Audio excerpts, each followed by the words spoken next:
The Tao of Self-Confidence, episode 518. Welcome to the Tao of Self-Confidence, where I share stories of amazing women who have discovered their inner journey to self-confidence. Visit our website at thetaoofselfconfidence.com. Your inner journey to self-confidence awaits. Well, hello, friend. Welcome to the Tao of Self-Confidence, where I share stories of amazing women who have discovered their inner journey to self-confidence. I'm your host today, Sheena Yap Chan, and today I have a phenomenal lady on the show today. She is an actress, and I'm really excited to have her on and share her story with us on self-confidence. So without further ado, I'm going to introduce you to Yi Liu. Yi, how are you today? Maybe you can fill in a little bit more about yourself to our listeners. Hi, Sheena. I'm so happy to be here. Yeah, so I am an actress and I have 3 of my acting credits on screen. And I'm currently a judge of 2 film festivals. Awesome. Well, thanks for sharing that. And Yi, what's your cultural background? So I am Chinese. I was born and raised in China, and actually I came to the US 5 years ago. Thanks for sharing that. And what'd be your favorite self-confidence quote? So this one actually I don't really know where I found this, but it really left a great impression on me. I am not better than anyone. Nobody's better than me. Thanks for sharing that quote. And I think it's a great quote, especially, being Asian women, we always feel like everyone's better than us, right? That we're not good enough or we're not worthy, but we're just as worthy as everyone else. We can go out there and do the things that we love. So thanks for sharing that. And in your own words, how do you define self-confidence? So I actually have a lot of thoughts on this because my background that I actually living in another society, and this trip has really enriched my life, and it helped me understand myself and understand people a lot more. And for me, I think self-confidence starts from knowing ourselves and then to believe ourselves and then to be the best of ourselves. And that includes to know ourselves means like to know our strengths and weaknesses and personality and interest, and then trust ourselves and value ourselves in the proper way based on knowing ourselves. And then from there, I think most of us would like to do our best in whatever we're doing and keep improving ourselves to contribute. And to me, that's really such a significant factor of achieving happiness in my life. And I think self-confidence is also related to mental independence. And this journey made me experience not just knowing, but experience that the society is made of human beings. And at the same time, human beings are really the products of the society. We a lot of times are unconsciously subject to the society that we are in. We think, oh, this is the way that things are, but actually we did not think. We never think about certain things. We just took the opinions that are already there. But really to question those is equal to question our self-being and our relation to other people and the globe, even the universe. It's very philosophical. So it's been a very interesting journey for me. Awesome. Well, thanks for sharing that great definition. And what was your life like before your discovery of self-confidence? Before this, I wanted to be liked. I mean, I still want that, but before I would go with other people's values and agree on something that I didn't really agree or I never thought about it. And I compromised a lot and wanted to be on the same side with the majority or the powerful ones in the group. And sometimes I even look for excuses for others who didn't make me feel good.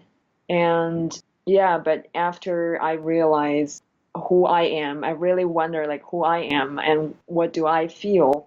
From the bottom of my heart, I learned I really say no if I'm not comfortable with something. And I speak up for myself and I would fight back if I feel something is wrong. And I make my points clear. At least I try to every time.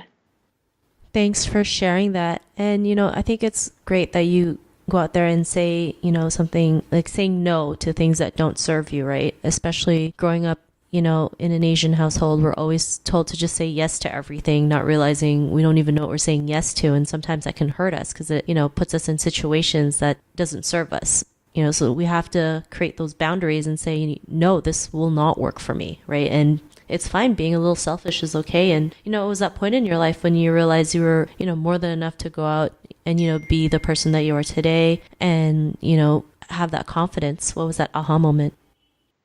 Yeah, I mean, before in my life, I think everything would be like the way they are. And then I changed the society that I'm in. I really see values are different. A lot of things are different. And I would see myself differently. And Asian woman. And it's like, I work in film. And in the film industry, Asian women has been portrayed as the symptom of like sexual object like for a long time, and media has been a very influential tool for people to see the world, and so it really made me think a lot. Thanks for sharing that. And, it's great that you point that out because, yeah, as Asian women, like you mentioned, we're portrayed as one single person, not realizing there's so many different types of, personalities, types of cultures, types of ethnicities just within Asian culture, and not realizing like we don't have to represent as one person. We can be, different people. We can be ourselves. So, I'm glad that you mentioned that. And, because of these realizations, what's your life been like now? So before I was surprised that I was being labeled as Asian woman. And I feel, so what about E?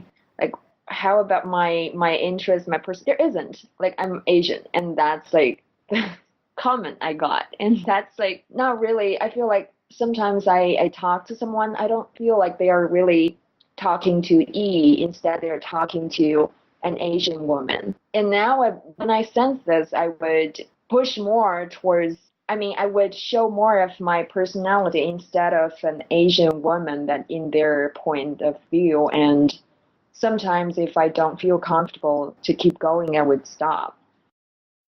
Thanks for sharing that. And it's great that you go out there and show your true self versus like what people think of Asian women or that stereotype that we've been seen as. And, to the woman who's listening to your episode, she may be in her own journey to self-confidence. What would be that one tip you would give to her? Be brave to say no and be honest to your feelings. And I think our hearts always know more than our brains. So really feel it and make it comfortable, and we will shine.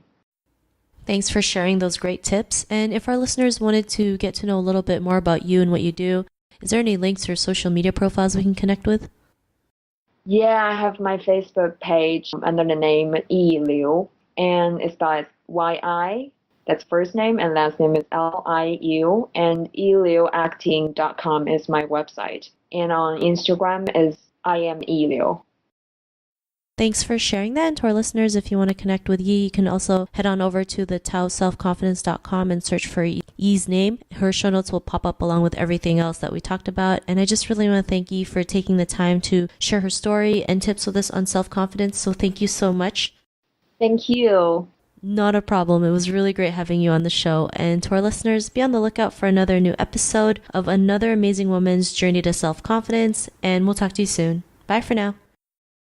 Thank you for tuning in to another amazing episode of The Tao of Self-Confidence. Get your free audiobook by visiting our website at thetaoofselfconfidence.com. Your inner journey to self-confidence awaits.